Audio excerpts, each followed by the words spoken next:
Welcome to the Chronological One-Year Bible, January 27th. Today's reading is Job chapter 30, verse 1 through chapter 31, verse 40. Job continued, "But now I am mocked by people younger than I, by young men whose fathers are not worthy to run with my sheepdogs. A lot of good they are to me, those worn-out wretches. They are gaunt from poverty and hunger. They claw the dry ground in desolate wastelands. They pluck wild greens from among the bushes and eat from the roots of broom trees. They are driven from human society, and people shout at them as if they were thieves. So now they live in frightening ravines, in caves and among the rocks. They sound like animals howling among the bushes, huddled together beneath the nettles. They are nameless fools, outcasts from society. And now they mock me with vulgar songs. They taunt me. They despise me and won't come near me, except to spit in my face. For God has cut my bowstring. He has humbled me, so they have thrown off all restraint. These outcasts oppose me to my face. They send me sprawling and lay traps in my path. They block my road and do everything they can to destroy me. They know I have no one to help me. They come at me from all directions. They jump on me when I am down. I live in terror now. My honor has blown away in the wind, and my prosperity has vanished like a cloud. And now my life seeps away. Depression haunts my days. At night my bones are filled with pain, which gnaws at me relentlessly. With a strong hand, God grabs my shirt. He grips me by the collar of my coat. He has thrown me into the mud. I'm nothing more than dust and ashes. I cry to you, O God, but you don't answer. I stand before you, but you don't even look. You have become cruel toward me.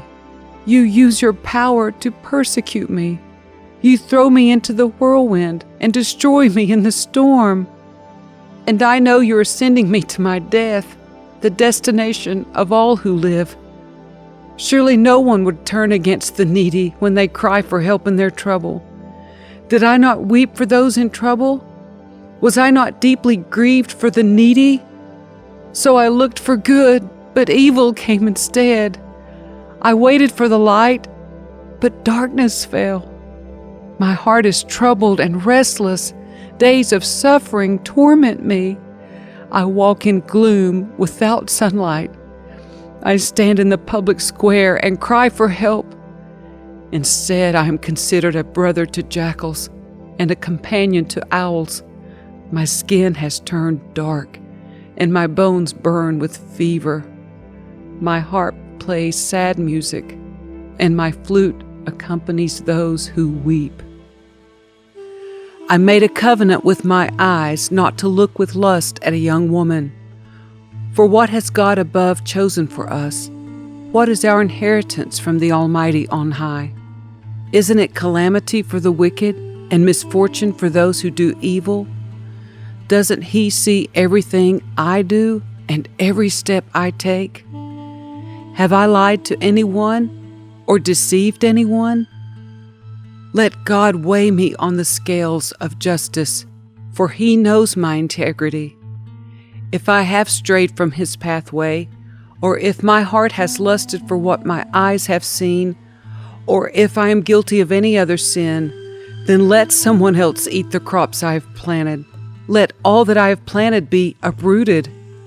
If my heart has been seduced by a woman, or if I have lusted for my neighbor's wife, then let my wife serve another man. Let other men sleep with her.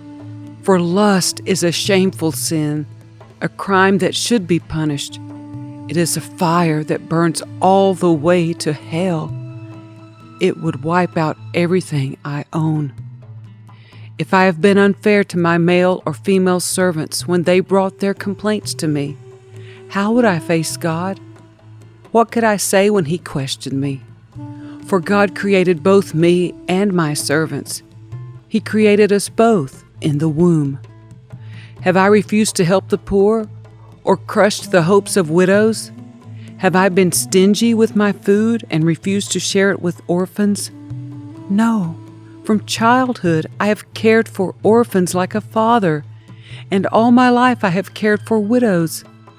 Whenever I saw the homeless without clothes and the needy with nothing to wear, did they not praise me for providing wool clothing to keep them warm? If I raised my hand against an orphan, knowing the judges would take my side, then let my shoulder be wrenched out of place. Let my arm be torn from its socket. That would be better than facing God's judgment. For if the majesty of God opposes me, what hope is there? Have I put my trust in money, or felt secure because of my gold?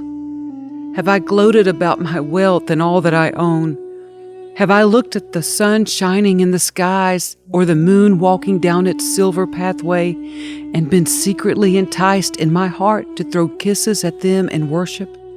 If so, I should be punished by the judges, for it would mean I had denied the God of heaven. Have I ever rejoiced when disaster struck my enemies, or become excited when harm came their way? No, I have never sinned by cursing anyone or by asking for revenge.